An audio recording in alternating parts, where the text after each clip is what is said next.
This week on Viewpoints. I think brand Saudi Arabia is trying to change perceptions, is trying to change attitudes, is trying to get us to see the country in a different way. And sport helps it to do that. We dive into Saudi Arabia's huge push into global sports. Then, I think of it as if a praying mantis insect mated with a go-kart. It's like a tiny helicopter. What drives someone to fly with nothing between them and the sky? I'm Marty Peterson. And I'm Gary Price. These stories in depth this week on your public affairs magazine, Viewpoints.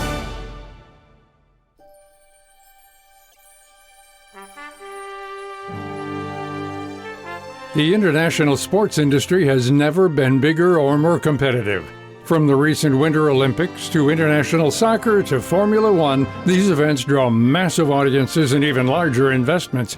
Billions of people tune in, and billions more dollars follow. And in recent years, one country has moved aggressively into that space: Saudi Arabia. Over the last few years, the Middle East oil-rich kingdom has poured hundreds of billions of dollars into sports by building new leagues, buying teams, hosting major events, and signing some of the world's biggest athletes. From golf and soccer to boxing, tennis, and motorsports, its presence is hard to ignore. What is happening in Saudi Arabia right now is a project in its initial stages, so it's immature. And so we're not seeing large numbers of events supported by significant infrastructural development, underscored by or underpinned by a coherent tourism strategy, for example. This is ongoing. And this is really important because we do believe that Saudi Arabia will host the FIFA World Cup for men in 2034. There are rumors possibly of a Saudi Arabian 2036 Olympic bid. That's Simon Chadwick, a professor of sport and geopolitical economies at Skema Business School in Paris, France. He says while sports have long existed in Saudi culture, the scale and speed of the current expansion is completely different, and that investment is already showing up on the global calendar. This year alone, the Middle East nation is hosting a wide range of major events, including the Formula One Grand Prix in Jeddah, international soccer tournaments, tennis finals, and large-scale e-sports competitions. Looking ahead, it's also preparing to host the AFC Asian Cup in early 2027, one of the biggest tournaments in international soccer, with matches scheduled across multiple cities and the final set for Riyadh. If you examine Saudi's past history with sports, Chadwick says that more niche athletics like horse racing and falconry have long been a part of the country's culture. It wasn't until the latter part of the 20th century that there was a shift, and soccer, or what's known as football abroad, really blew up. Today, Saudi Arabia has spent billions to acquire some of the biggest names in the sport, like Portuguese sensation Cristiano Ronaldo. Many experts point to Saudi's Crown Prince Mohammed bin Salman as the driver behind this relentless expansion. It was very important in changing the emphasis from more traditional pursuits like falconry and equine sports to not only more modern sports. And when I use this word modern again, I think about esports as another example, which obviously is a very kind of late 20th and early 21st century phenomenon. But he has been the principal initiator of this focus on sport and this focus on sports investments. With this shift, there are many critics who argue that the country is trying to revamp its image through sports.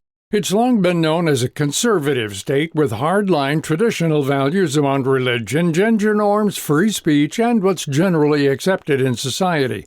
It's also no stranger to past human rights controversies and unfair labor practices. We know, many of us, that Saudi Arabia has a particular reputation, and that is as an outcome of several episodes over the last 20 years. And so I think brand Saudi Arabia is trying to change perceptions, is trying to change attitudes, is trying to get us to see the country in a different way. And sport helps it to do that. And as I say, some people might label this sport washing, other people would label it as soft power. And soft power is essentially when countries try to persuade us, they're actually quite like us, and they're not different and they're not threatening, that they are legitimate members of the international community.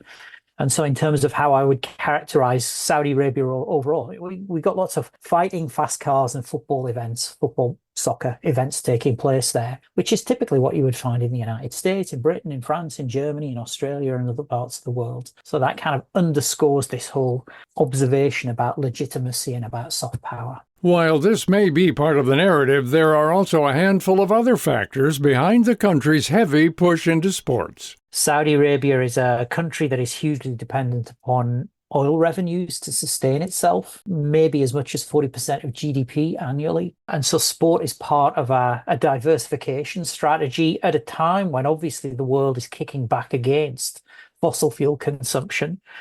The Saudi Arabian economy does need to be more resilient and needs to be able to withstand what potentially will be a very important pivot away from fossil fuels across the world. There's also a demographic angle.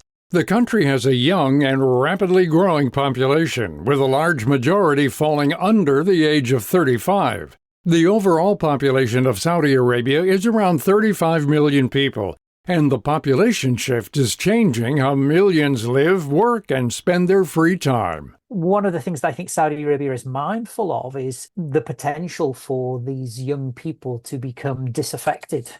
If you consider that during the Arab Spring, 12, 13, 14 years ago, the average age of an Arab Spring protester was 26 years old. And what the Saudi authorities are very keen to do is to ensure that we don't see any popular uprising, any questioning of the government.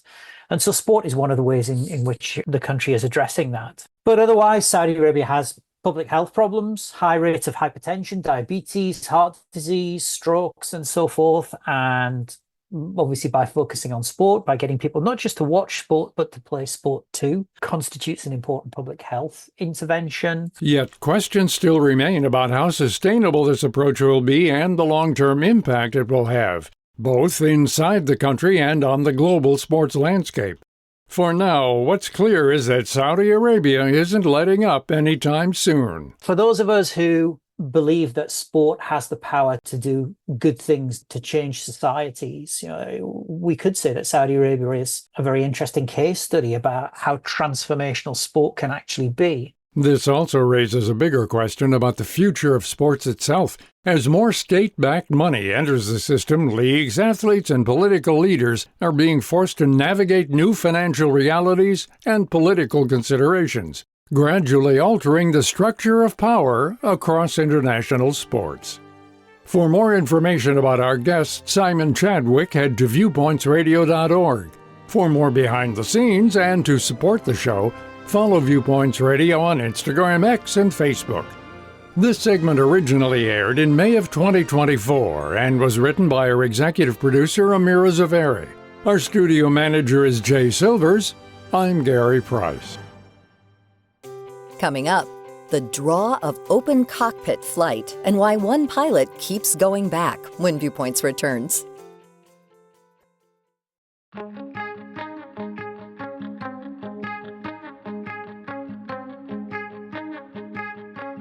For some, flying isn't an exciting adventure. It's daunting and scary. It's something to avoid. And if they have to fly, taking medication to knock out for most of it is a must.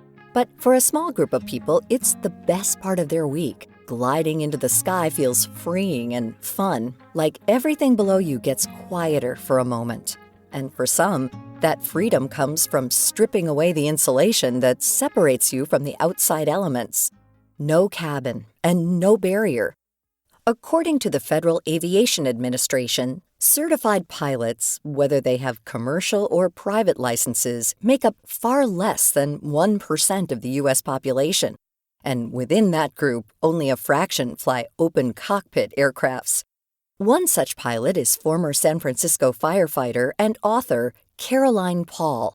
She's been flying for more than 4 decades. That moment when either my feet are leaving the earth or the wheels leave still feels like a miracle to me. And it's just this loosing from the earth and from your home. And as I say in the book, like in some ways flying is the loneliest I've ever been because I am high above my home, but it's an existential loneliness. It's not a depressed loneliness. I just feel tiny. And I seek that experience every time I fly, to feel tiny in a big universe. I think as humans, we like feeling big in the center of our world and totally in control all the time. And it's not like I am embarking on uncontrolled flight, but there's some letting go that happens when I'm up there in the air, just a tiny little thing with no fuselage around me to speak of, that I feel sort of part of something much bigger. And we lack that, I think, these days. Paul writes about her adventures in the air in her new book, Why Fly? Seeking Awe, Healing, and Our True Selves in the Sky. Her interest in adventure started as a child, but growing up in the 60s and 70s, there were few female pilots to look up to outside of Amelia Earhart. At the time, aviation and piloting still felt like a space where women were the exception and not the norm. Despite this, she followed in Earhart's footsteps and started taking aviator lessons in a two-seater Cessna. But I quickly became bored with Cessnas. It sort of felt, for me at least, like flying in a soup can. And so I quickly went to more experimental open craft like paragliders, which look like, sort of fly more like hang gliders. You jump off cliffs and soar.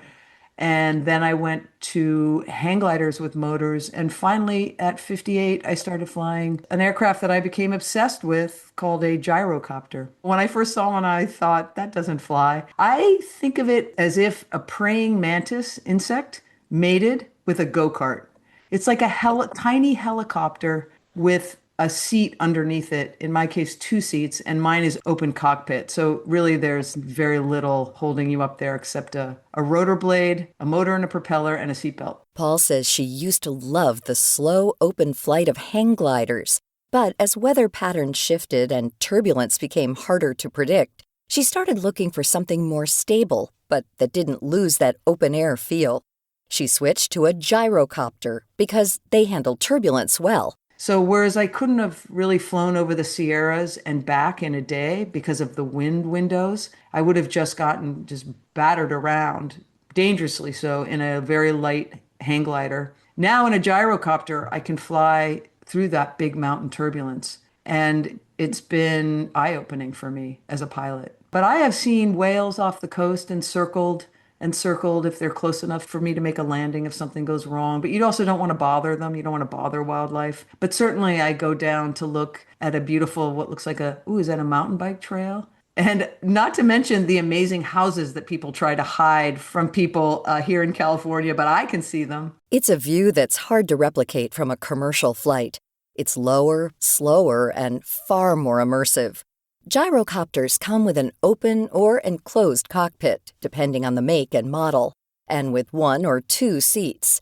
Paul's aircraft holds about 20 gallons of fuel and burns roughly 3.5 gallons per hour, cruising at around 70 miles per hour. I always land after an hour and a half or so because you're so buffeted by the wind and the sun, and just the landscape itself can just be sort of neural blowing. It just blows out your brain a little. So I like to land at little airports and, first of all, refuel or just get out and kick the dirt. And often pilots come out of their hangars and say, oh, hi, I've heard of one of those, but I've never seen them. And then we go into a little pilot talk about the adventures we've had and the terrible air up there. And they go, good luck. And I go, good luck. And off I go again. And I love those tiny conversations because really, as I say in the book, pilots might not say a lot. They sort of walk around with their hands on their chins, looking at your aircraft, asking about, fuel burn, etc. But really what they're saying is, wow, isn't it cool to be in the sky? When Paul was learning to fly a gyrocopter, she says very few flying instructors existed at the time. She had to travel to Arizona and Texas to find lessons. Now she says her partner teaches gyrocopter lessons in the San Francisco Bay Area. But she says you don't need to become a pilot to understand the appeal of flying high up in the air like a bird. Flying dreams are, I think, one of the most coveted dream states you can have. And so, but you can actually make that come more true by flying they do tandem hang glider flights, they do tandem paraglider flights now. When I had to learn paragliding, I had to go on my own. They didn't have tandem, so you couldn't be strapped to anybody. You had to learn on your own.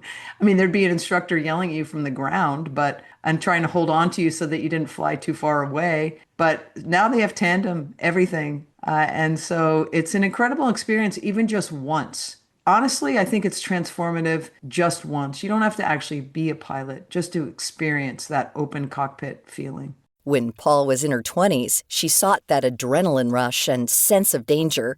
But nowadays, that's not the reason she flies. The reason I fly is because I'm always looking for more awe in my life. And adrenaline is not part of my flying experience at all. And I feel like that's an important point, especially open cockpit flight just immerses you in awe. I think we should all be seeking awe, and it can be hard to get yourself in an awe-filled state at times. But when you get into a gyrocopter and go above the beautiful scenery, mountains or ocean of Northern California, you are just thrust into awe.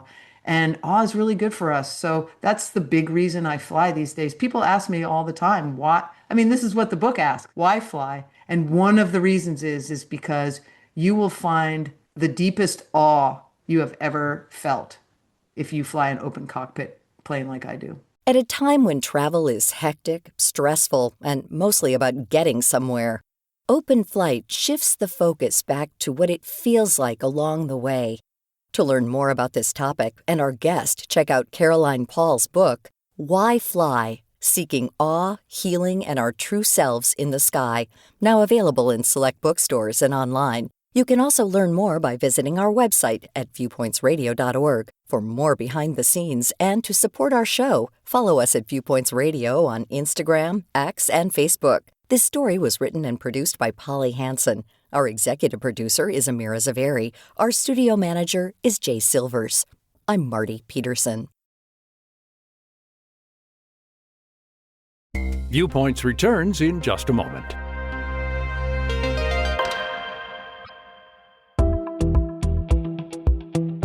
This is Viewpoints Explained. I'm Ebony McMorris. Back in 2016, Pokemon Go turned the outside world into a virtual playground. At its height, the game had about 230 million monthly users. People were hooked and ventured into new neighborhoods, parks, and landmarks to catch their favorite Pokemon. However, most users didn't realize that their activity was being recorded and saved. Today, it's being used to build a detailed map of the physical world. Niantic, the company behind Pokemon Go, has partnered with Coco Robotics, a delivery robot company, and the goal is use a technique called Visual Positioning System, or VPS, to help robots navigate sidewalks, instead of relying on just GPS, which can be off by several feet. This system uses visual clues like buildings, signs, and landmarks to pinpoint specific locations. VPS was trained on more than 30 billion images, many of them captured by Pokemon Go users over the years. Features like in-game scanning tasks and field research encourage players to record statues, public spaces, and city corners from multiple angles. When you stack those images together across different times of day, weather conditions, and perspectives, you get a highly detailed 3D model of real-world environments. In other words, playing the game created a map that robots can now use to deliver your takeout. But this application also raises bigger questions. For one, it shows how data collected for entertainment can be reused a decade later for something entirely different, often without people realizing it at the time. And secondly, as these robots hit the streets and use their cameras to navigate, they'll be constantly capturing and saving new images of public spaces. Companies say this data is handled responsibly, but it does blur the line between innovation, privacy, and mass surveillance. That's Viewpoints Explained for this week. More in a moment.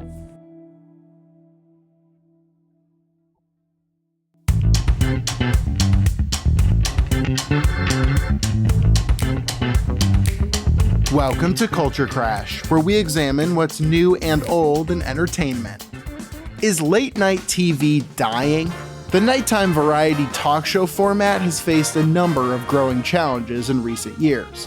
Of course, COVID, but also social media comedy and the decline of network TV generally.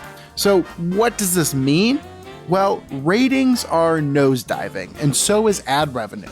So what's to blame for late night's demise? Well, the streaming surge certainly isn't helping. When you can see whatever program you want at any hour of the day, Who wants to stay up until the wee hours on a weeknight just to see an often stale take on the day's topics? Monologues from late-night giants like David Letterman used to be considered the pinnacle of comedy. But these days, it's senseless to expect Colbert or the Jimmys to keep up with a million Twitter users who are beating them to the punch. My takeaway? In an era of instant entertainment, late-night TV is just outdated. And it's not the format or the quality that's the issue.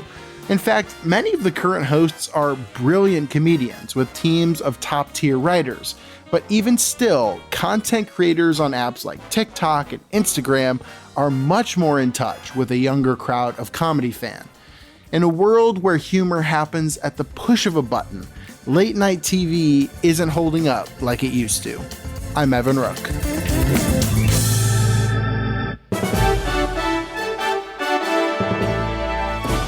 That's Viewpoints for this week. Follow us on Twitter, Facebook, and Instagram to learn more about upcoming shows and find a library of past programs on Apple Podcasts, Google Play, and Spotify. Plus, you'll always find previous segments and more information about our guests at viewpointsradio.org. Join us again next week for another edition of Viewpoints.